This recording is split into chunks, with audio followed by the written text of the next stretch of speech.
smell of your smile.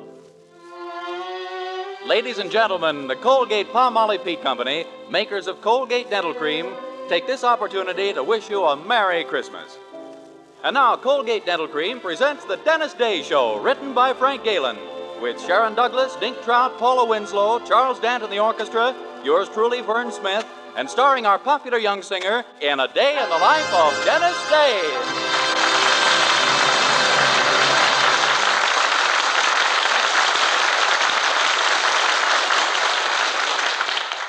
Here's Dennis to sing A Gal in Calico.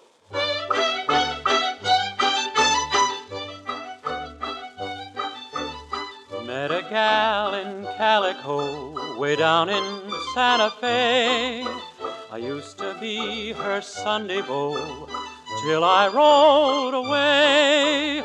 Do I want her? Do I want her love? Yes, sirree. Will I win her? Will I win her love? Wait and see.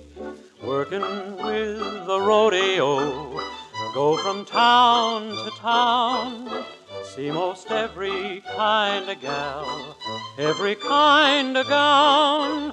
But who made my heart sing? Yippee-I, yippee-oh, my little gal in calico. I'm gonna quit the rodeo, gonna settle down, buy a boat, a calico, for a wedding gown. Then will I fence her in?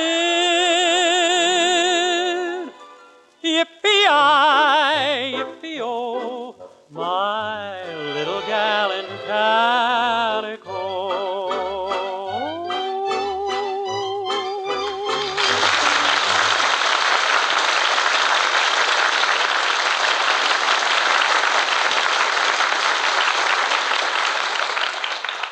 Most of you know our young hero, Dennis, very well by this time, but those of you who will be making his acquaintance for the first time on these Wednesday nights would probably like to know just what sort of person he is. Well, let's ask the folks who know him best. First, there's his landlady, Mrs. Anderson, who runs the boarding house in Weaverville where Dennis rooms. Mrs. Anderson, what's your honest opinion of Dennis Day? My opinion of Dennis Day is that he's a 22-year-old boy. Well, yes, of course, but what sort of 22-year-old boy? Well, I'm sorry, but that's as far as I'd care to go on Christmas. Well, it's a fact that Dennis has never managed to get into Mrs. Anderson's good graces. Now, Mr. Anderson, on the other hand, kind of likes him, although he's never come right out and admitted it. And just why haven't you, Mr. Anderson? Well, it all goes back to when I first married my dear wife. Or, as I like to call her, the big woman. Go on, Mr. Anderson. You see, when we were married, we made a pact, Poopsie and I. We decided we'd always think and act as one person. Of course, I didn't know then that the one person would turn out to be Poopsie. Oh, I see. Well, there's one member of the Anderson family who likes Dennis and makes no bones about it. That's their daughter, Mildred, our young hero's girlfriend. Right now, on this fine Christmas morning, she's carefully planted herself under the mistletoe in the Anderson living room as Dennis comes down for breakfast. Morning, Mildred. Merry Christmas. Merry Christmas, Dennis. Boy, I sure am hungry this morning. See you after breakfast, huh? Why, Dennis, wait. What's the matter? Well, don't you notice? I'm standing someplace. Well, that happens very often when you're not sitting down. I don't mean that silly. Now look around carefully. Don't you see anything different? You wearing a new dress? No higher. You washed your face? Dennis, what's over my head? Hair. I mean on the chandelier. Don't you see what's tied to it? A piece of mistletoe. Oh, I see now. Pretty, isn't it? Dennis, I'm standing right under it. Well, don't worry. A little thing like that couldn't hurt you if it did fall off. Didn't you ever hear of mistletoe, Dennis? If a man happens to find a girl standing under it, he can kiss her. Gosh, really? Yes. And you happen to find me standing under it. Well. Oh, I couldn't take advantage of an accident. But it was wasn't an accident, Dennis. I stood here on purpose. Mildred, I did it so you'd kiss me. I want you to kiss me. you women are all alike. No one wants my brains, only my kisses. Dennis, I want you to kiss me. No, Mildred, I know how desirable I am, but you should fight it. I'm tired of arguing about it. Come here, Dennis Day. Please, Mildred, you're mussing my hair. I don't care. Now stand still. Well, so that's the sort of thing that goes on in my house. Mother! Hello, Mrs. Anderson. What's new? Don't put on any act with me. I saw you kissing my daughter. Give me one reason why I should walk in and find such a thing going on. We didn't expect you. Well,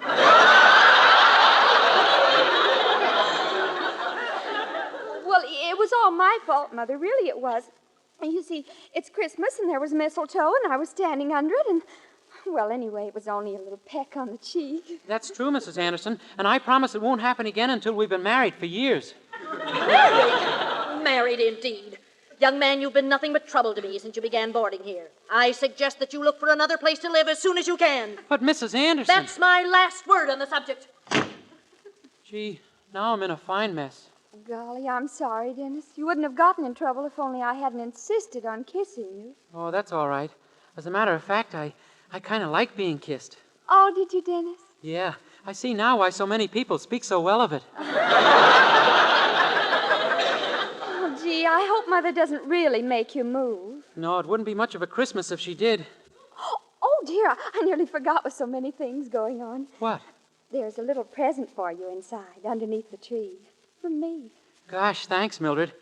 I hope you won't be too disappointed, but I didn't have enough money to buy you an expensive present this year. Oh, well, that's all right, Dennis. I'll be every bit as happy with a present that costs practically nothing. I didn't have enough to buy you one of those either. Oh, well, don't feel badly. I understand. Next year I'll be able to give you something real nice to make up for it, after my invention is put on the market. Your invention? Yeah, I haven't told you because I wanted it to be a surprise. You see, one day last week, Mrs. Courtney came into the drugstore to get something for a terrible headache.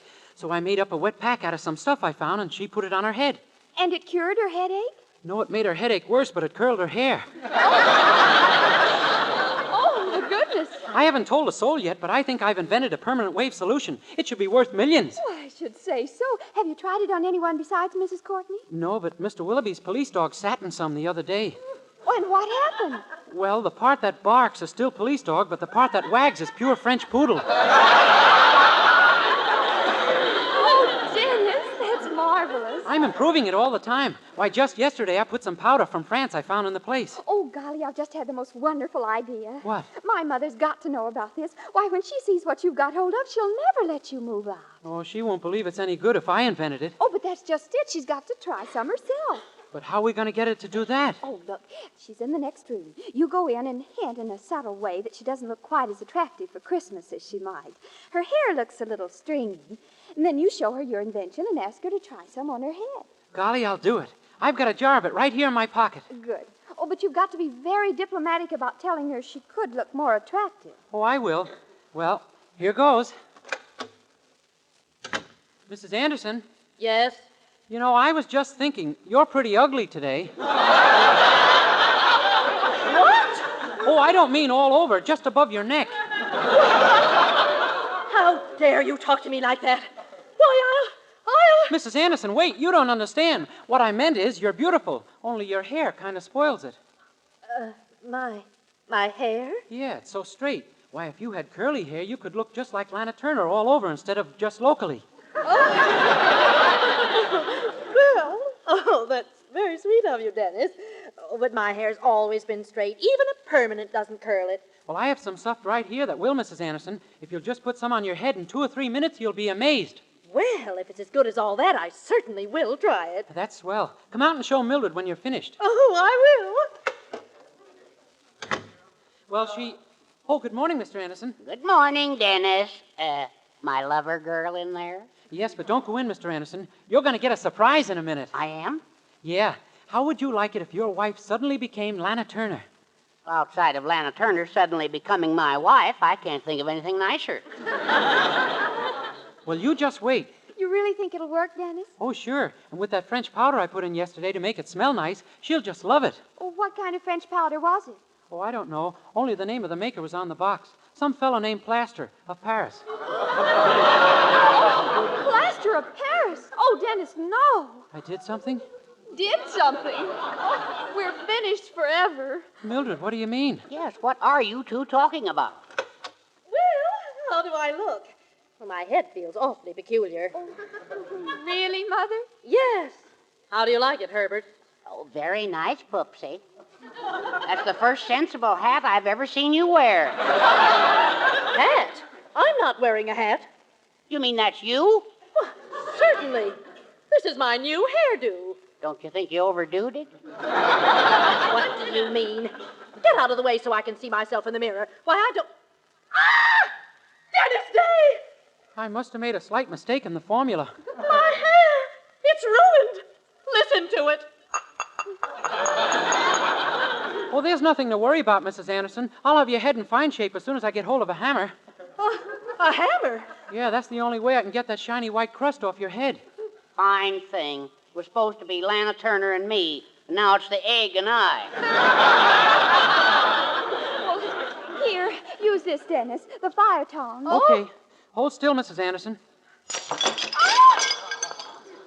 There, see? Dennis Day, I told you once today to leave this house as soon as you can. Well, I can't wait. You're leaving this instant. Mrs. Anderson, I was only trying to help. Get out of my sight. That's final. Come, Herbert. Gee, didn't turn out to be a very Merry Christmas, did it, Mildred? No, I'm afraid not. Oh, but don't worry, Dennis. We'll find some way to see each other. Gee, I hope so. Oh, well, Dennis, listen. Yeah, a bunch of kids singing carols. It'd be kind of nice to have them in, wouldn't it? Yes, it would. Open the door, Dennis. Let's have them in. Okay. Hey, fellas, come on in. Mrs. Anderson may have something for you. Okay, come on, guys. You better shake the snow off your shoes. Mrs. Anderson is very particular about her rugs. Come on in, boys. Yes, ma'am. Thank you, ma'am. Thank you, ma'am. Hey, what about that little fellow out there in the snow? Isn't he coming in? Nah, he don't sing with us. He just follows us around. Yeah, everywhere we go, he tags along. We can't get rid of him. He's a pest. Hey, fella, why don't you come up here on the porch? You'll catch cold out there. Come on up. Don't be afraid. What's your name? Cecil? Oh, your name is Cecil, huh? Yes, sir. Cecil. Well, come on up, Cecil. Yes, sir. See, you are catching cold. I'm not cold. You're not crying, are you? Yes, sir. You are? But this is Christmas. You shouldn't be crying on Christmas. Yes, sir. What are you crying about, Cecil? They won't let me sing with them. They won't let you sing with them. Why not? I got braces on my teeth. They say I don't sing good. Well, I don't believe it. I'll just bet that you're a real good singer. No, I'm not. I don't really sing good. You don't? No, sir, I don't sing good, but I like to sing anyway. I like to sing more than anything in the whole world. Sure you do. And that's what makes singing really important. To want to sing from the bottom of your heart, whether you can really sing or not. It is? It certainly is. You know, once upon a time there was a little boy just like you. Well, this little boy wanted to sing more than anything else in the whole world. Honest? Uh-huh. And one night he had a vision. And the vision told him never to stop singing, because someday he would sing for the king. What's a vision? A vision? Oh, a vision is something like a dream, I think. Well, this little boy... What was his name? His name? Oh, I don't know what his name was. You see, it was a very long time ago. How long ago? Oh, a long, long time ago. Did he sing over the radio? No, this was long before radios and phonographs and moving pictures. Before Jack Benny? Yes, even before that. Gosh. It was a long, long time ago, in a land far, far away. The little boy came from a very poor family. Though his father and mother worked hard, they could barely buy enough bread to eat. The boy had no shoes to wear, and his clothes were ragged and torn. But he didn't care, for he was happy. He had a song in his heart. Life is fair on a summer's day, Sweet the western wind is blowing, la la la la la la la.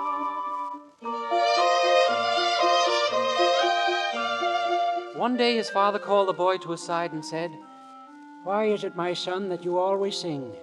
We are poor and have little for you to sing and be happy about." And the boy answered, "I am happy, Father, for some day I know I shall sing for the king." And his father said, "That foolish vision of yours, you must forget such nonsense, for a poor ragged boy like you will never sing for the king." And the boy said, "But I shall, Father. My vision told me so. It was so clear to me, Father. A voice spoke to me and said that I had been chosen to sing for the king." The boy's father was sorely troubled. He shook his head sadly and sighed. "My son, you must put such idle dreams out of your head, for tomorrow you shall start to work for the rich landowner who lives on the hill." "Gladly, Father, and I shall sing as I work, for some day my song will be heard by the king." The boy's father returned to his work, knowing that his words could not shake his son's faith in his vision. The boy went down the road, his tattered clothes flapping in the breeze, and his shoeless feet kicking up the dust. The dust rose and danced with the sunbeams, leaving a happy trail behind the boy as he sang. Life is fair on a summer's day, sweet the western wind is blowing, la la la la la la. And so the boy went to work for the rich landowner. He tended to the flocks of sheep and to the goats. At dusk, when the boy would drive the flocks home from the meadows, the hooves of the animals would make a gentle sound on the road, and with this as music, the boy would sing. Life is fair on a summer's day, sweet the western wind is blowing, la la la la la la la. One day, not long after, the landowner called the boy to him and said, "Hearken to me, boy. I pay you to care for my flocks, not to fill the air with your incessant song." "I'm sorry, master. I meant to bother no one with my singing. The sheep and the goats don't mind." "I am neither a sheep or a goat, so I mind." "You see, master, I must sing, for some day my song will be heard by the king." "Ah, you are mad, boy. Yea, mad and also stupid. Sing for the king. Begone with you! Begone with you!" "But, master, I shall sing for the king. You will see." And so it came to pass that the boy, laughed at and ridiculed by all who knew him, left and went to the great city to sing for the king. Never had the boy seen such a city. Great buildings lined the streets, and the greatest of all was the palace of the king. There were many steps that led up to the palace gates, and the gates themselves were as tall as a tree. He felt very small and afraid as he ascended the steps.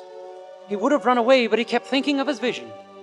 With this to give him strength, he was no longer afraid. He climbed, and finally, tired and out of breath, he reached the uppermost step. Smoothing down his ragged garments, he approached the gates. And hesitantly, he knocked upon them. He waited breathlessly as the gates slowly opened.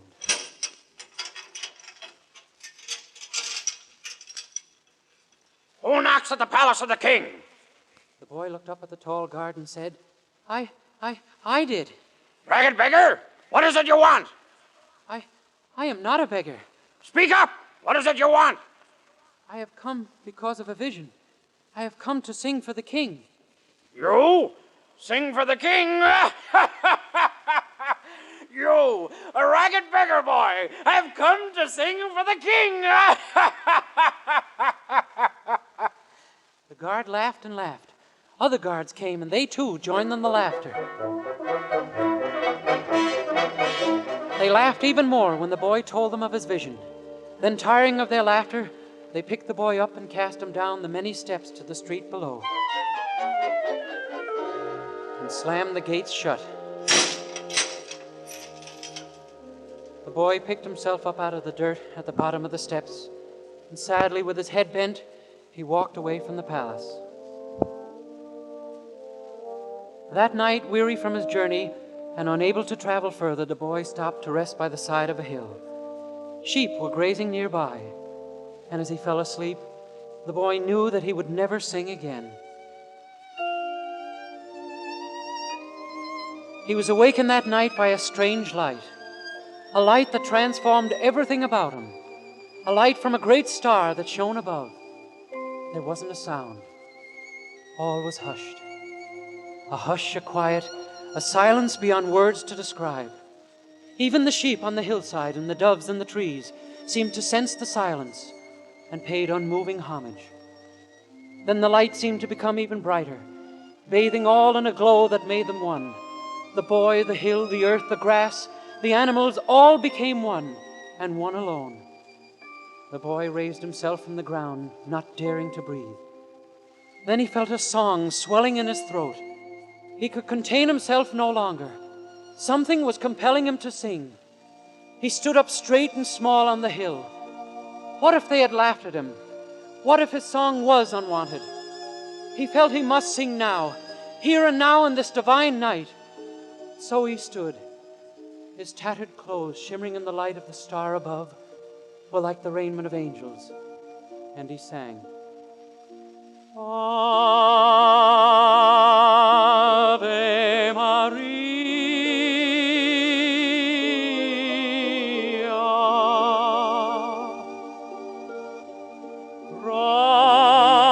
gratia plena, Maria, gratia plena, Maria, gratia plena. Ave, Ave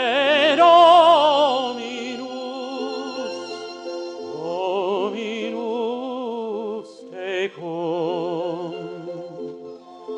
Benedicta tu in mulieribus, et benedictus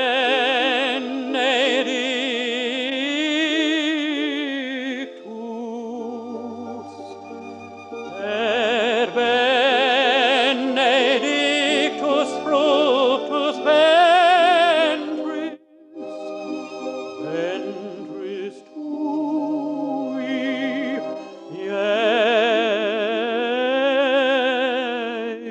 Iesus.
And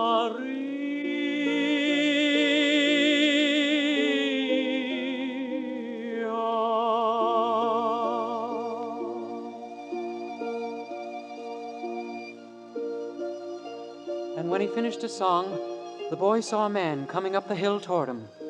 The man was a shepherd, and he carried a crooked staff. The boy said, "I thought I was alone here on the hill." And the shepherd said, "You will never be alone again, boy. No man will ever be alone again." And then the shepherd turned and pointed down the hill, and the boy looked and saw a small stable nestled below. And the shepherd, turning to the boy, said, "Tonight, my son, you sang for a king. Verily, the King of Kings."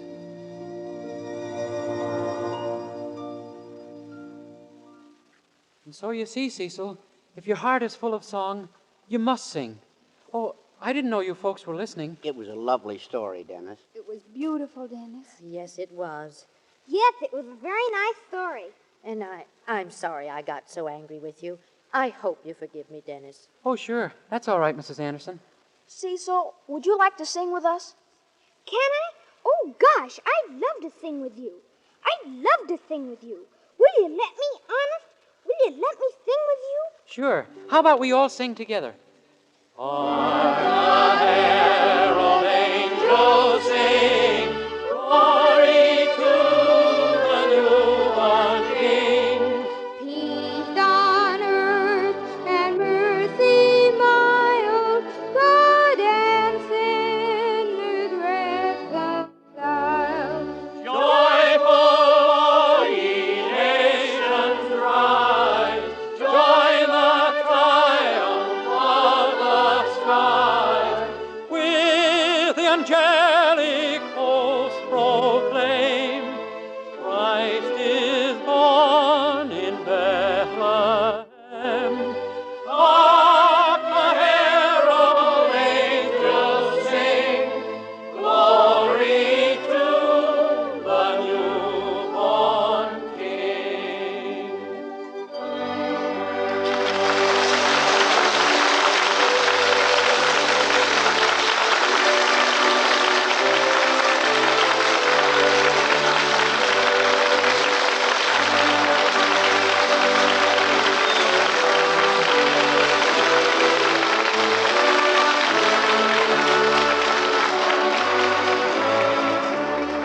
The Colgate-Palmolive Peat Company, makers of Colgate Dental Cream, hopes you've enjoyed a very pleasant Christmas and sends to every one of you best wishes for the new year. Dennis Day can be heard with Jack Benny every Sunday. And be sure and be with us again next week for another Dennis Day program. More songs, more adventures in the life of our star, Dennis Day.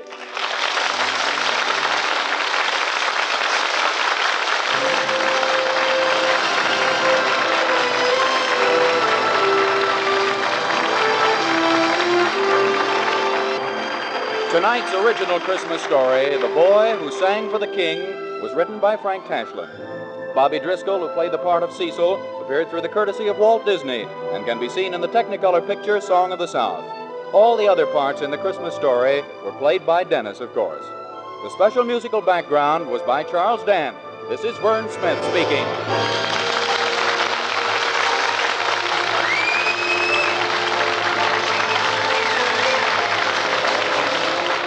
This is NBC, the National Broadcasting Company.